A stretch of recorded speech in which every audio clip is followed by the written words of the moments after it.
For thousands of years, humans have invented ways to propel themselves through water.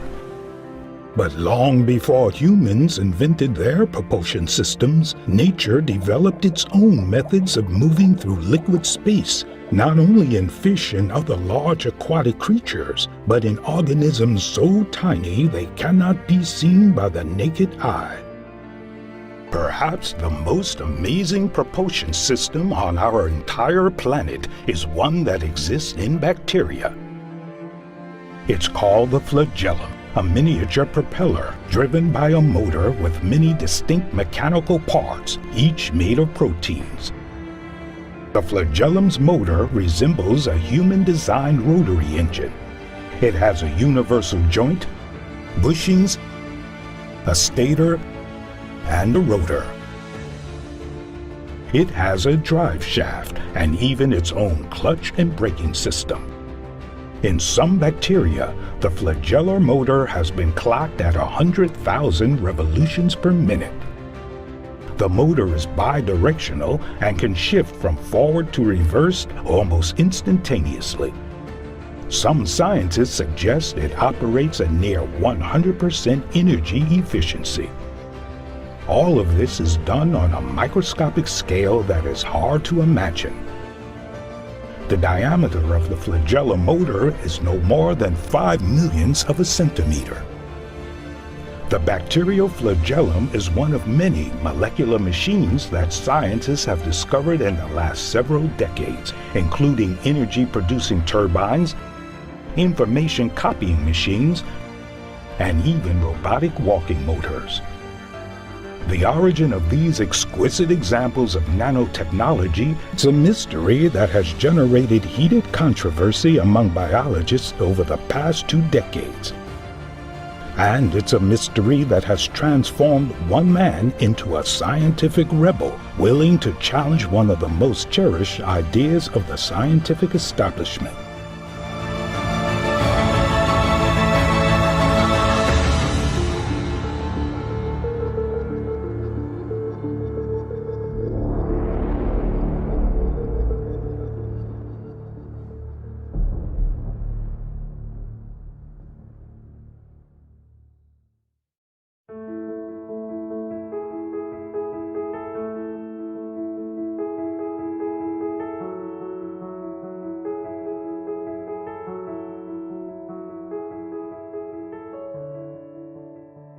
Biologist Michael Behe is an unlikely figure for a revolutionary.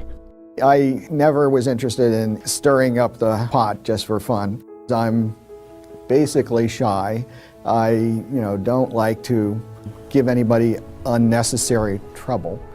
A mild-mannered professor at Lehigh University, Behe received his PhD in biochemistry from the University of Pennsylvania, one of America's top research universities. He spent his early career as a member of the scientific establishment, publishing peer-reviewed articles in science journals and receiving research funding from the National Science Foundation and the National Institutes of Health.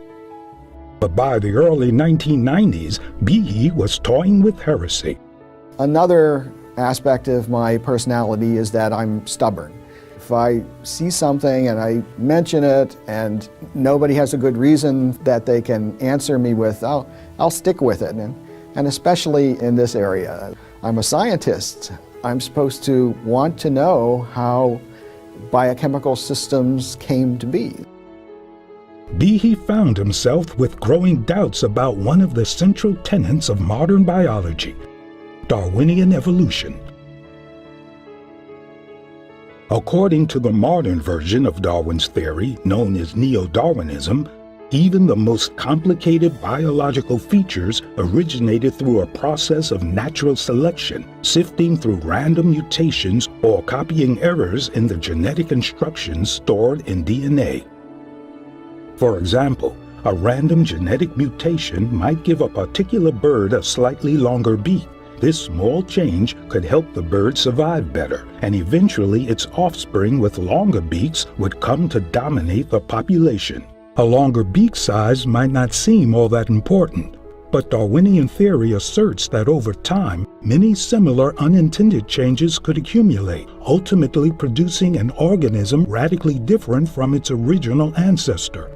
According to neo-Darwinism, new species and new biological features do not develop according to an intelligent plan. Instead, they arose from the accumulation of thousands of small, undirected genetic mistakes over millions of years. The more Michael Behe studied the staggering complexity of life at the biochemical level, the harder he found it to believe the standard Darwinian story. The bacterial flagellum was one of the biochemical systems that fueled Behe's skepticism. The bacterial flagellum is literally an outboard motor that bacteria use to swim. It uses a little piece that spins round and around and around and pushes against the water just like a propeller does in an ordinary outboard motor on a boat in our everyday world. And the propeller is attached to a drive shaft, which is attached to a motor, which has clamps holding it in place, and dozens of pieces that are required for it to do its job. It's just a fantastic example of what science has discovered, and that is molecular machines. The first time Behe saw a diagram of the flagellum, he was captivated. I looked at it and says, wow, that's really fascinating. I wonder how that evolved. And then I'd turn the page and say, go on, do something else. And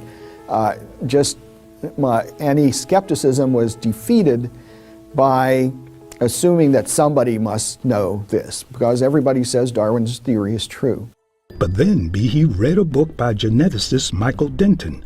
Denton argued that Darwinian theory was in crisis because its mechanism of random mutation and natural selection wasn't capable of producing major biological innovations. After reading Denton, Behe's doubts about the origin of molecular machines like the flagellum grew. Then I went back and said, well, who does know how this could have evolved? And nobody had anything to say about it. Even hand-waving speculations were hard to find. Behe began to dig deeper to find an answer. Darwin's theory says you have to start with something that's working a little bit, and then it will change, mutate a bit, and that helps a little bit, and that'll be selected, and then improve a little bit more and a little bit more until you get the full-fledged system. And I said, well, it does not look like some of these systems can be done that way, because they need all of these parts. You know, if you don't have this one, it's not going to work. You can't take any of the parts away. I was kind of sitting at my desk scratching my head. You know, you can't take the parts away. You can't reduce it at all. It's irreducible, and so it's irreducibly complex. I thought, bingo, that encapsulates the problem for Darwin's theory right there. Behe decided to write a book explaining his heretical ideas. Published during the summer of 1996, Darwin's Black Box quickly attracted attention. Darwin supporters had insisted that there were no credible scientific objections to Darwin's theory. But now a scientist at a mainstream American university was saying otherwise. My editor called from Free Press, and he says, okay, the book's going to be out at the beginning of August, and the New York Times is going to do a review, the week before. It was reviewed everywhere. The New York Times, National Review, Nature, technical science journals, popular publications. The term itself, irreducible complexity, entered the lexicon, where it's still very alive. It's become part of the scientific descriptive toolkit, if you will. At that point, I realized that, I had gotten into something I had not anticipated. It got a lot more discussion than I had ever dreamed about. The bacterial flagellum was one of the central examples of irreducible complexity Behe highlighted in his book. If you take away the propeller, if you take away the motor, if you take away the clamps that hold it onto the cell's membrane, take away any of a number of different parts, it's not that the flagellum is going to spin half as fast as it used to, or a quarter. It's broken. It doesn't work at all. It's like taking the propeller off of a of an outboard motor on your boat and wondering how far now you can go in the water. You can't go anywhere. So that's a problem for Darwin's theory, because Darwin's theory says that things evolve by working a little bit, maybe not very well, but a little bit, and then a mutation, a change comes along that helps it work a little bit better, and that helps the organism survive and have more offspring. And so then another change comes along, and another, and it gradually builds up to the final structure. Well, that might work for some things, but it doesn't work for systems that are irreducibly complex, things like the bacterial flagellum. Because, well, if you wanted to build an outboard motor for a boat, what would you start with? Would you start with, say, just an iron rod that, in the future would attach a motor to the propeller? Well, what's that going to do? It's not going to do anything. Would you start with just a propeller? Well, that's not going to do anything. It's not attached to anything. Would you start with just the motor? Well, that's not going to propel you anywhere. So with irreducibly complex systems like the flagellum, Darwin's idea is dead in the water, like a boat with an outboard motor that doesn't work. Natural selection selects or favors in variations that confer a functional advantage on a system. Many of the simpler versions that you could imagine of the bacterial flagellar motor perform no function at all. And so if you imagine trying to build a flagellar motor, adding parts one by one until you finally get to the complete system, you're going to encounter configurations of parts that confer no function, in which the motor simply will not work, at which point the evolutionary process will terminate. It will cease to continue because the system conferring no function will not be preserved and passed on to the next generation. Behe didn't just challenge the Darwinian explanation for the flagellum in his book, he also offered a controversial alternative explanation, proposing that the flagellum was produced by intelligent design. The flagellar motor and other molecular machines certainly look as if they had been designed by an intelligent engineer.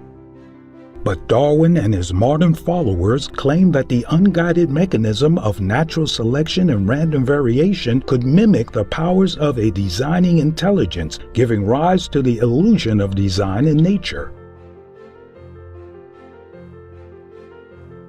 Yet, according to Behe, scientists had now discovered irreducibly complex systems in biology that could not be explained by Darwin's mechanism. Perhaps, Behe reasoned, the appearance of design was not an illusion after all. The question is, how do we recognize design? How do we realize that something has been put together, intended by an intelligent agent? Probably the only real way that you can do it without taking somebody's word for it that they have put something together is by recognizing what's called a purposeful arrangement of parts. Think of, say, Mount Rushmore. You look at the rocks to the left of the images of the presidents, and they don't look like much of anything. And you look at the images, the rocks that are in the shape of the images, and you immediately realize that it was designed. Even somebody who had never heard of Mount Rushmore before from another country would immediately realize that it was designed. And the question is why? Well, because the shape of the rocks are matched to each other. They're ordered, they're put together for a purpose, and the purpose is to portray the image of the presidents. We humans are good at recognizing design. If you go down the street and you see some neighbor's yard that has dandelions around it, and you say, that guy, he should really take better care of his yard. Then you look to the right and you see a patch of tulips, nicely cultivated next to the mailbox or something. You immediately know that the tulips were intentionally put there. Not to get all philosophical here, but if you ask yourself, how do you know you're not the only intelligent being in the universe? It's because you see other people doing intelligent things, like arranging words so that they make sense into books and so on, or arranging paint into paintings, or arranging pieces into machines, or doing intentional activities. It's a very deep part of our own minds, our own intelligence, that we can recognize the effects of the intelligence of other beings in the purposeful arrangement of parts. Whenever we see tightly functionally integrated systems, we know of only one cause that has produced those features, and that cause is intelligence. That's what we know from experience. And so when we see a feature like that in living systems, given that there's only one known cause of what Behe calls irreducible complexity or functional integration of parts, and that causes intelligence, I think we can reasonably infer that that same kind of cause was at work in the origin of that system in biological systems, and therefore intelligent design isn't just an argument from ignorance, it's an argument based on what we know about the cause and effect structure of the world, that only intelligence generates irreducible complexity or tight functional integration of parts, and that's what we see in living systems. Therefore, living systems were produced by designing intelligence. Even more than Behe's critique of Darwinian theory, his proposal that biological marvels like the flagellum pointed to intelligent design provoked a backlash. Critics accused Behe of pushing religion, not science. Although he is a committed Roman Catholic, Behe explained he had never had any theological objection to evolution, and he pointed out that his inference to design was based on empirical observations and scientific reasoning, not faith. Behe also made clear that although he believed in God, he didn't think the evidence of design in biology was enough to identify the designer on its own. All it could do was establish whether something was the product of intelligence. Over the next several years, supporters of Darwin's theory aggressively tried to refute Behe's arguments. And any, quote, argument or evidence against evolution that overlooks the fact that parts of this system have functions on their own is certainly not going to cut it. Their efforts ultimately culminated not in the lab, but in a courtroom in a high-profile legal battle. Behe would soon find himself and his ideas on trial.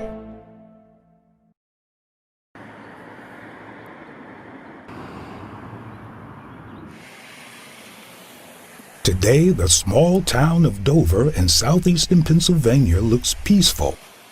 But in 2004, it became the battleground for a bitter conflict that attracted attention from around the world. The conflict arose after the Dover Area School District required the reading of a short statement about evolution in high school biology classes. The statement told students that Darwin's theory had gaps and continues to be tested as new evidence is discovered. It further announced that there was a view that differed from Darwin's theory called intelligent design, and if students wanted to learn more about it, they could read a book that had been placed in the school library. The statement concluded by encouraging students to keep an open mind when it came to any scientific theory. On its face, the Dover statement did not seem to be the stuff that epic battles are made of. Supporters of Darwin's theory, however, were furious. They insisted that reading the statement was equivalent to the state endorsing religion. Ironically, many supporters of intelligent design also opposed the Dover policy, including Discovery Institute, the nonprofit think tank with whom many pro-intelligent design scientists were affiliated. Discovery Institute actually opposed what the Dover School District wanted to do about intelligent design, and we asked them to repeal their policy because we didn't want intelligent design to become a political football. The ACLU eventually filed suit, alleging that the Dover policy was unconstitutional. This board acted with a clear and unconstitutional purpose. The case was assigned to Federal District Court Judge John Jones. A former trial lawyer and head of the state's Liquor Control Board, Jones had a long career in party politics. Most judges try to stay out of the limelight, but Judge Jones made himself readily available for media interviews. He even speculated about a future film version of the trial, telling reporters he hoped Hollywood star Tom Hanks would play him on the big screen. At the same time, Judge Jones expressed interest in an earlier movie.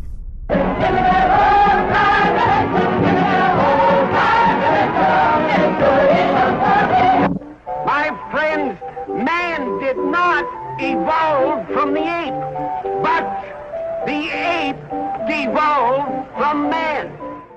Judge Jones told one reporter he planned to watch the 1960 film Inherit the Wind to supply him with historical context for the case. Inherit the Wind was a highly fictionalized account of the Scopes monkey trial of the 1920s, where high school teacher John Scopes was prosecuted for violating a Tennessee law banning the teaching of human evolution. Historians have argued that Inherit the Wind reduced history to blatant stereotypes, portraying the debate over Darwin's theory as a stick-figure battle between bigoted fundamentalists and open-minded scientists. It was a strange film to watch for someone who is supposed to be impartial. The key legal issue presented in the Dover case was the limited question of whether the school board acted with a non-religious purpose.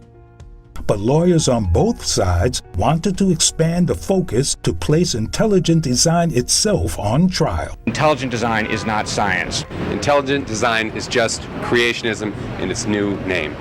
Living a little more than 100 miles away from Dover, Michael Behe had mixed feelings about the case. He was interested in science, not politics, but the ACLU was trying to place his scientific argument for intelligent design on trial. So Behe agreed, reluctantly, to serve as an expert witness in order to defend his ideas. The bacterial flagellum soon became the trial's poster child, as ACLU attorneys tried to undermine Behe's credibility. Their first expert witness was Brown University biologist Kenneth Miller. I don't think it's a valid scientific theory. I don't think it's good education, and I don't think it has any place in the classrooms in Dover. Miller challenged Behe's claims about the flagellum head-on. He explained that molecular machines like the flagellum could have been built by natural selection from pre-existing components that originally had different functions. Miller then announced to the court that he had developed a test that would conclusively prove whether the flagellum was irreducibly complex. Dr. Behe's prediction is that the parts of any irreducibly complex system should have no useful function. Therefore, we ought to be able to take the bacterial flagellum, break its parts down, and discover that none of the parts are good for anything, except when they're all assembled in a flagellum. If Dr. Behe is correct, if we take away even one part, there should be no function. The flagellum is built out of proteins, and for his test, Miller said he would propose taking away not just 1 or 2 proteins from the flagellum, but 30. If Behe were right, surely taking away so many parts of the flagellum should leave it completely non-functional. Miller then dropped his bombshell. When the 30 proteins are removed, the remaining 10 proteins are not without function. Instead, they reveal something called the type 3 secretion system. In some other bacteria, this secretion system forms a simpler needle complex, a molecular syringe used to inject toxins into a host organism. For Miller, the type 3 secretion system needle complex supplied a definitive refutation of Behe's claims about the flagellum. It showed that evolution could have built the flagellum by co-opting a pre-existing simpler system. What that means in ordinary scientific terms is that the argument that Dr. Behe made is falsified. It's wrong. It's time to go back to the drawing board.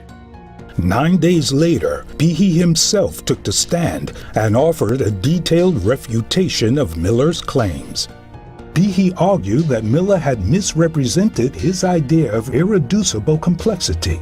Behe did not claim that when one part of an irreducibly complex system is removed, the remaining parts could have no function. Instead, he argued that when one part is removed, the system as a whole no longer functions. In the case of the flagellum, if you take away one of its key parts, the system doesn't operate at all as a propulsion system. As for Miller's proposal that the flagellar motor could have evolved from pre-existing parts with other functions, Behe responded that this scenario, while logically possible, was highly improbable. It relied on the assumption that natural selection could co-opt existing parts and redeploy them to create the flagellum motor.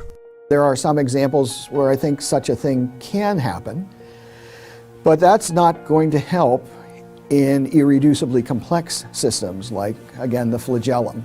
Suppose you said, I want to build a mousetrap, and I'll go into the garage and try to co-opt some old things that I find there for use in the new mousetrap. And you see that a mousetrap needs a spring, and in your garage you have an old clock. So you pull out a spring from that. And you see that the mousetrap has a metal bar, and you've got a crowbar in your garage. And you see that it's got another metal piece, the hammer, and you've got, the fender of a bicycle.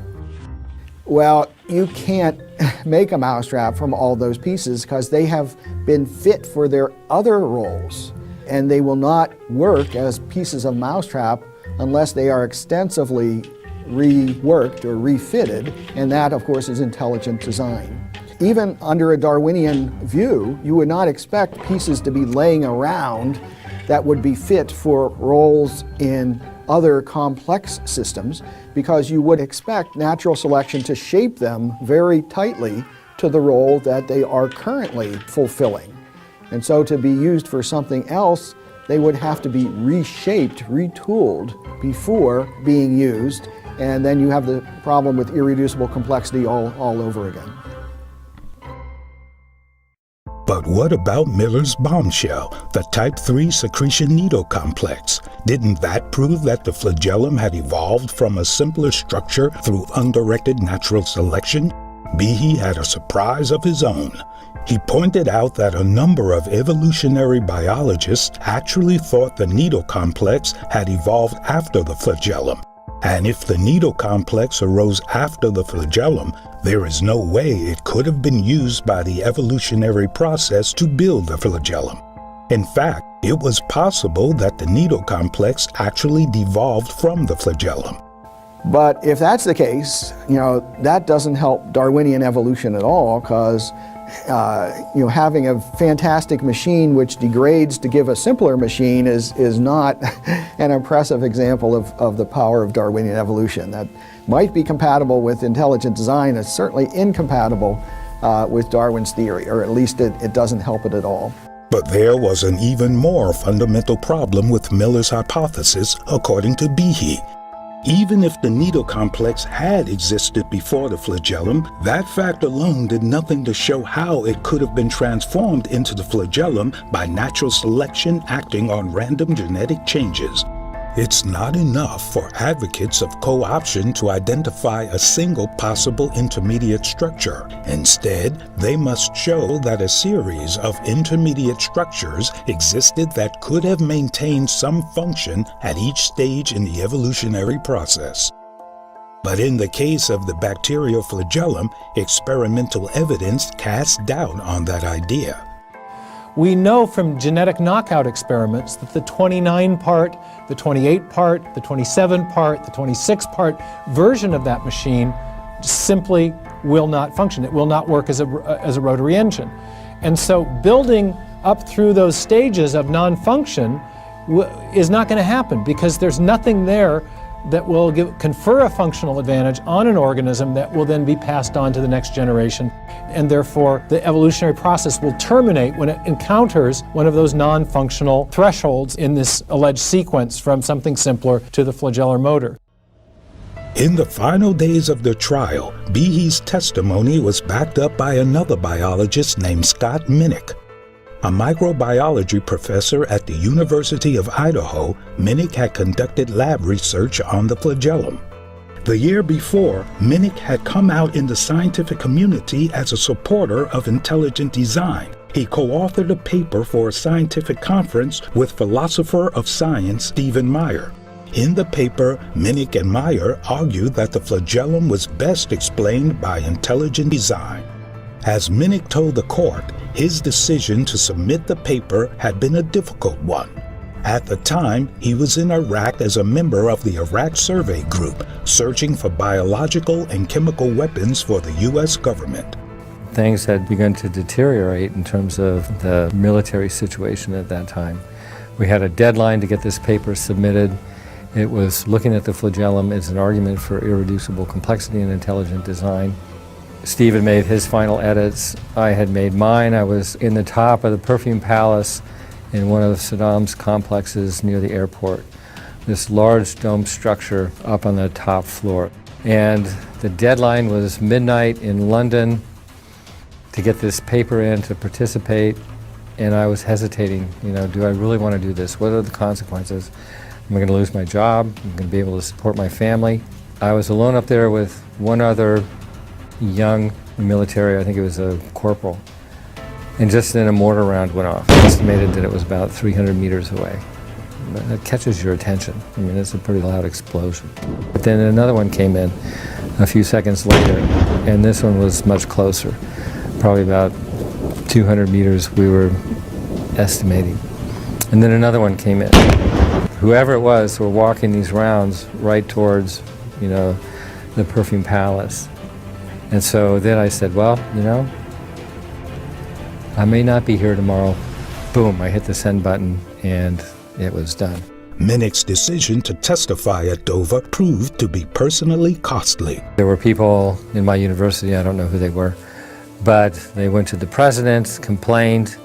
They went to the University of Washington, where I had affiliate status because I teach medical students through the University of Washington system in Idaho, trying to get me fired, saying I was incompetent if I believed in this stuff. Nobody asked me ever what I believed. I never taught this in the classroom, but I ended up getting censored. On the witness stand, Minnick reiterated the evidence that the type 3 secretion needle complex had developed after the flagellum. He also challenged co-option scenarios as highly speculative and biologically implausible. But in the end, it didn't matter. A few days before Christmas, Judge Jones issued his ruling. He didn't just strike down the Dover school policy as unconstitutional. In a blistering 6,000-plus word critique, he also concluded that intelligent design was not science. Thank you, Judge Jones. This is an absolutely thrilling decision. Many scientists and the news media lavished praise on the judge. Time magazine featured him on its cover as one of the world's most influential people in the category of scientists and thinkers. PBS later staged an elaborate reenactment of the trial for its documentary titled Judgment Day: Intelligent Design on Trial. The documentary showcased the type 3 secretion needle complex, which was depicted as devastating evidence against Behe's argument for intelligent design. Behe and Minnick's detailed responses at the trial were conveniently left out. For many people, certainly those in the media, the case for intelligent design of the flagellum now appeared dead, killed by an impartial federal judge. It didn't take long for that assessment to begin to unravel. Science is not decided by judges. A number of legal scholars who don't like intelligent design criticize Judge Jones for actually going way beyond the legal questions. The part of Kitzmiller that finds intelligent design not to be science is unnecessary, unconvincing, not particularly suited to the judicial role, and even perhaps dangerous to both science and to freedom of religion. Professor Jay Wexler, Boston University School of Law. More questions were raised when critics did a detailed analysis of Judge Jones' critique of intelligent design and made an astonishing discovery. More than 90% of Judge Jones' analysis of intelligent design was basically cut and pasted from legal documents given to him by lawyers working with the ACLU, right down to the factual errors in their briefs. So when they would misquote someone like biochemist Michael Behe, he would misquote Michael Behe with the same misquote because he didn't even bother to go back to the record to re-verify the quotes. He just cut and pasted. But perhaps the most revealing development involved the bacterial flagellum. During the trial, attorneys challenging the school district confidently assured Judge Jones that the flagellum was easy to explain in Darwinian terms. However, just a year later, one of the scientists who had advised the ACLU in the case co-authored an article in a science journal that made a startling admission. Attempting again to refute Behe's ideas, the article conceded that the flagellar research community has scarcely begun to consider how these systems have evolved. In the years after Dover, it became clear that the answers offered by Darwin's supporters during the trial were not enough to silence questions being raised by scientists like Behe.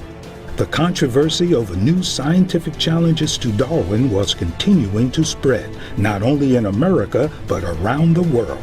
And Michael Behe and the bacterial flagellum were still playing starring roles, as a major scientific exhibition in Europe was about to show.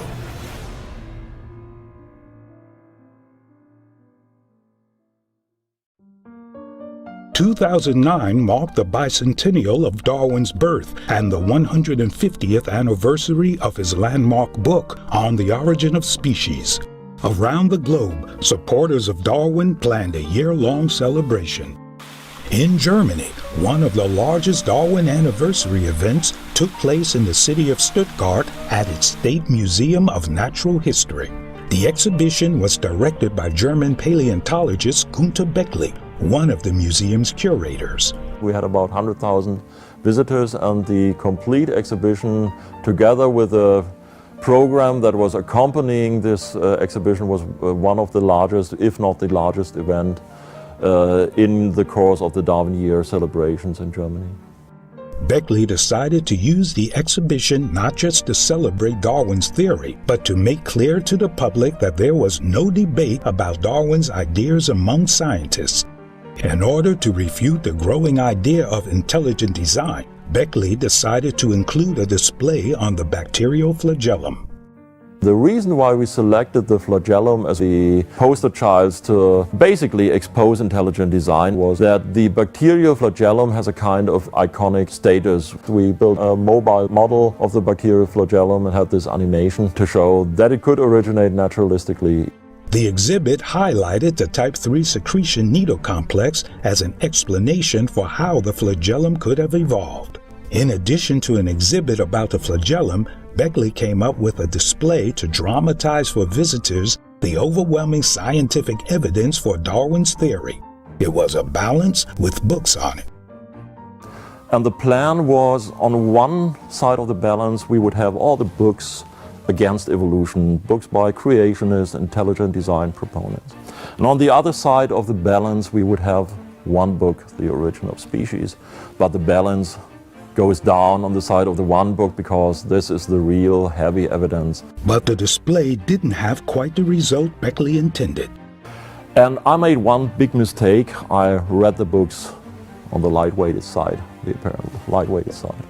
And what I recognized to my surprise is that the arguments I found in those books were totally different from what I heard either from colleagues or when you watch YouTube videos where the discussion is around intelligent design versus neo-Darwinian evolution.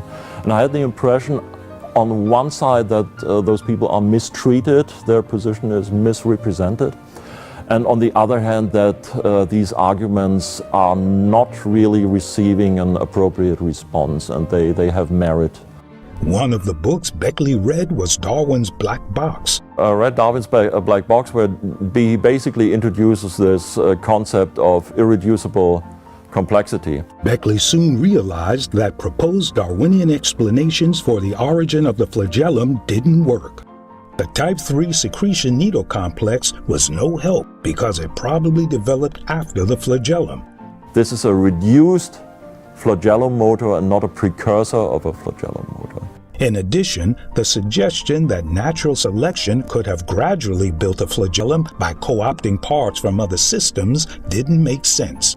It is graphically convincing, but if you know the ontogenesis of the flagellum motor, then it is completely ridiculous. It cannot work. You cannot build the flagellum by just adding outside of the cell wall some protein elements on it and make the flagellum longer and longer. This kind of scenario doesn't make sense in terms of the ontogenesis of the structure. Like Behe a couple of decades earlier, Beckley began to dig deeper. And so when I read those books on intelligent design and the books by Mike Behe and Bill Dembski and the book by Steve Meyer were not existing then. I thought there is some merit to it, and I made contact with some of the representatives of the intelligent design movement. The next thing I found out is that they are much different from what I expected. They are open-minded. They are not religious fanatics who try to push a kind of theocratic system onto society under the label of intelligent design. They are really interested, is this neo-Darwinian story really true, or is there scientific reason to doubt it? Beckley didn't fit the usual stereotypes of a Darwin skeptic. So many people will think somebody who comes to doubt the neo-Darwinian process and embraces intelligent design probably was religious from the very beginning, probably is an evangelical Christian and has his axe to grind, his religious axe to grind. I came via a totally different path to the views I hold now. I'm coming from a family background which is totally secular, agnostic, was not baptized, didn't join any kind of religious education, never went to church, so I was completely irreligious. Was not even interested for most of my life in philosophical or metaphysical questions. I was interested in nature, in animals, and in natural sciences. Beckley publicly disclosed his support for intelligent design for the first time in 2015. As Beckley was thinking through his doubts about Darwin in Germany, an American scientist was conducting lab experiments that would expose just how daunting the challenges facing Darwinian explanations really are. Douglas Axe earned his PhD at Caltech. He then spent 14 years doing research in molecular biology at top labs in and around Cambridge University. Axe was skeptical of Darwinian evolution, and he wanted to find ways to actually test what it could and couldn't do. When Axe returned to America, he formed Biologic Institute to do just that. Axe doesn't work on the bacterial flagellum, but he and his colleagues, Ann Gager and Marcy Reeves, have conducted experiments that help address the feasibility of Darwinian explanations of the flagellum. Those explanations depend on the idea that natural selection can easily reuse existing parts and adapt them for new functions. But Axe's experiments raise two problems for this and other Darwinian claims. I refer to these as the big problem and the little problem. One is the big problem of inventing an entirely new protein structure to do something new. And the smaller problem is tweaking an existing structure so that it does something slightly different. Clearly, one of these is more challenging than the other. And my work early on showed that the bigger problem was beyond the reach of evolution. You have to get too much right in order to get a new structure to form, in order for accidental causes to get these new structures. So my colleagues and I, Ann Gager in particular, started to look at the smaller problem, which is, can you take an existing folded structure and evolve a new function for it? And somewhat surprisingly, we found that even this smaller problem is too hard for Darwinian evolution, at least in the cases that we've examined. The number of changes you have to make to an existing structure to get a new function to be performed by it is beyond what you can get by random mutation, by Darwinian evolution.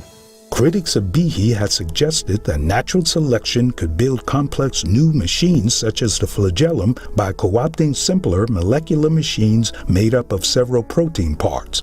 But Axe's research seemed to show that co-opting even one existing protein to perform a slightly new function was beyond the reach of the Darwinian mechanism. After Dover, Behe published a new book that helped explain why. Behe showed that building many complex biological structures and even new proteins would likely require multiple coordinated mutations. Many different biological processes will require multiple mutations before they're going to have an effect. But according to Behe, new studies in population genetics showed that coordinated mutations were beyond the reach of natural selection in many cases. Long and the short is that if you need more than one thing to happen at a time, the improbability of getting the correct two mutations goes up exponentially. If you need to change one particular subunit of DNA, well, there's 3 billion subunits in a mammalian cell. So the odds, if you need one particular one, that's, well, 1 in 3 billion. Okay, well, that sounds like a lot, but there might be billions of organisms around, you know, or at least over time. But if you need 2, that means you need 1 in 3 billion times 1 in 3 billion. It goes up exponentially. You have to multiply them together. And so you very quickly run out of probability. Behe's analysis helped explain why a growing number of lab experiments have demonstrated the limits of the mutation natural selection mechanism. Since the late 1980s, Michigan State University biologist Richard Lenski has been running a long-term evolution experiment with E. coli bacteria. A staunch supporter of Darwinian evolution, Lenski wanted to follow a population of bacteria over time and see what new functions would evolve. I'm a big fan of this experiment because it does not put out a model. It's not a computer model. It's not a theory.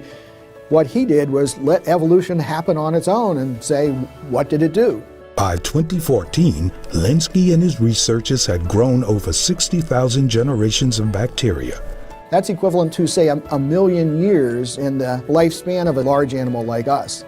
And there have been trillions upon trillions of different bacteria that have been born and died in his flasks. Although often cited as providing evidence for Darwin's theory, Lenski's experiments are perhaps most revealing in what they haven't produced.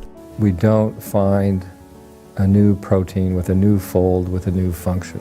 By and large, these are deletions, insertions, rearrangements of information that's already present. He didn't see anything like the evolution of some new complex system like the flagellum. Nothing remotely like that. At some point, you're going to have to show that you have a gene with one function has now evolved into a gene with a different function, different protein folds, and we're still waiting. What we see going on in the Lenski laboratory and other places too is that Darwinian processes or random processes degrade information. They do not build it, they are not putting in new information. They might tweak something here or there, and at the margins you can have differences about what you call information. Taken together, this flood of new data has raised a powerful challenge to claims that natural selection can explain the origin of new functional genes and proteins, let alone a complex biological machine like the flagellum. At the same time, new hurdles to the Darwinian mechanism are also being raised that are specific to evolutionary accounts of the flagellum itself. For example, evidence has continued to accumulate that the type 3 secretion needle complex was not a precursor to the flagellum after all. The flagellum definitely came first. Mutation density studies show that genes in bacterial flagella have experienced more mutations than genes in type 3 secretion needle complexes. Genes that have experienced more mutations are generally presumed to be older. We find flagella across all phyla of eubacteria, very deep. The mutational densities are great for bacterial flagella. We find them arranged in the same genetic arrangements on the chromosome across genera, across families. For the most part, there's been some rearrangement. It was part of the aboriginal chromosome of these organisms. In contrast, type 3 secretory systems, we find in a very narrow range of gram-negative bacteria. They've been imported, and the mutational densities are much shallower, which means they're newer structures compared to the flagella. The supposed killer explanation against Behe has turned out to be a dud. The needle complex can't explain the evolution of the flagellum because it didn't even exist until after the flagellum. But there's more. Darwinian explanations of the flagellum assume that parts already existed that natural selection could reuse in order to build the flagellum. This may well explain some features of the flagellum, but there's a big problem. Key flagella parts are turning out to be unique. They don't appear to exist anywhere else. they are only found in the flagellum, and if they didn't exist already, natural selection wouldn't be able to use them to build something else. Even if all the necessary parts were there for natural selection to co-opt, it's now becoming evident that just having the parts alone wouldn't be sufficient. Complex structures almost always require a specific sequence of assembly. When building a house, a foundation must be laid before the frame can be put up, and the frame must be completed before the roof can be added. In a similar way, a flagellum must be built in a carefully orchestrated process that is governed by assembly instructions encoded in the DNA. Merely having the various parts of the flagellum available in the vicinity of a bacterium isn't enough. Even if you had just floating around a type 3 secretory system or a hook protein or a rotor or a drive shaft, you've got to put these things together. And biological systems aren't put together like Lego bricks. You don't just stick them together. There's a very precise sequence of expression of these genes, these protein products, that allows the machine to be built piece by piece, somewhat like the assembly apparatus in an automobile factory. That assembly routine involving multiple different genes and regulatory proteins is itself arguably an irreducibly complex system. You remove any one of those genes or one of those regulatory proteins, the flagellum is simply not going to get built. Something will shut down the biosynthetic pathway if one of those key elements is missing. So co-option in an attempt to get around the irreducible complexity of the finished product posits a bunch of parts which could only be plausibly put together by another irreducibly complex system, so you haven't really solved the problem. The existence of assembly instructions required to build a flagellum isn't simply a challenge to Darwinian evolution. It also provides evidence of intelligent design. Encoding the assembly instructions requires massive amounts of biological information. But where does that biological information come from? The genome is full of information. It has literally a sequence of DNA letters which tell the machinery of the cell what to make. It's like a blueprint. We know of a cause that can produce digital code, hierarchically organized information, integrated circuitry, and that cause is intelligence. In fact, that's the only known cause that we know of based on our uniform and repeated experience, the basis of all scientific reasoning about the past, that we do know of that can produce information, and therefore it is possible to infer from those effects information processing circuitry back to intelligence as the best causal explanation of those complex molecular machines.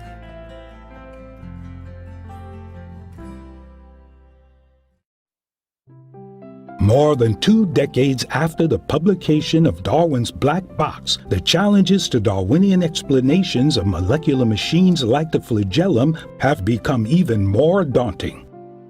As a result, evolutionary biologists are scrambling to find new unguided mechanisms in order to avoid facing the alternative proposed by Behe and others, that biological systems reflect intelligent design. Michael Behe raised ideas that even now are reshaping how we understand biological systems. The man who describes himself as shy helped spark a revolution. Well, one of the things I like about Mike Behe is that he's a very humble and unassuming guy. He's not full of himself, yet he's a player on the world stage scientifically. People all over the world know of his idea of irreducible complexity. They know of the idea of intelligent design because of his work. And it's really reframed the debate.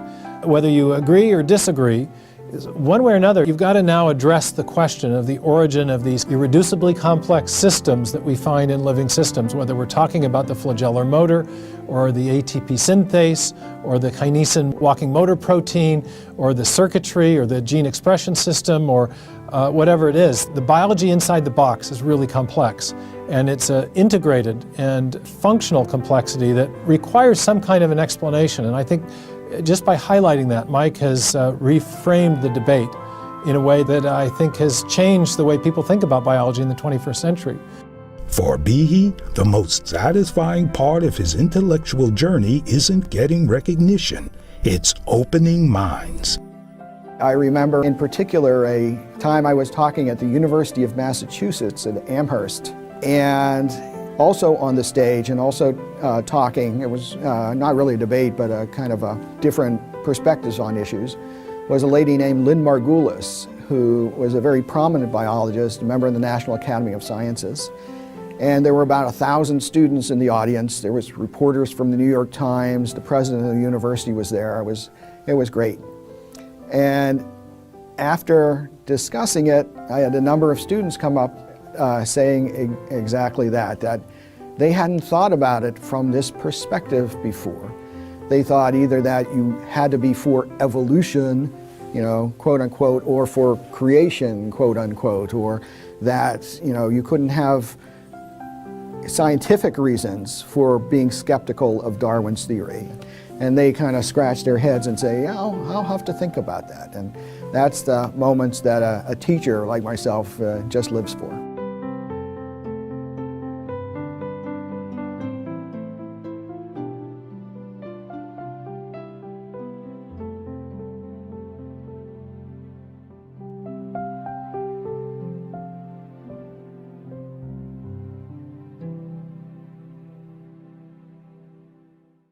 Get ready for the revolution.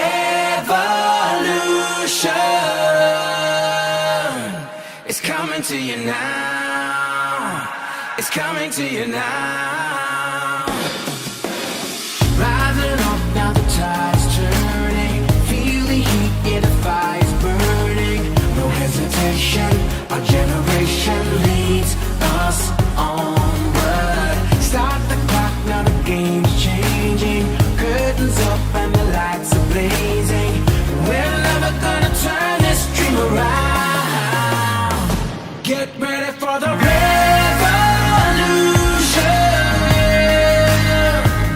It's coming to you now. It's coming to you now.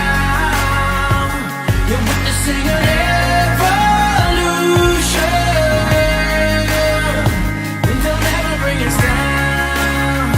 No, they'll never bring us down. Feel the rush and the race is on, yeah. Turn it up, it's your favorite song, yeah. Our motivation, our inspiration feeds the fire. There's a light on a new horizon. There's a dream that our hopes are guiding. And this time we're gonna reach the other side. Are you ready for the revolution? It's coming to you now. It's coming to you now. We're witnessing an evolution. And they'll never bring us down. No, they'll never bring us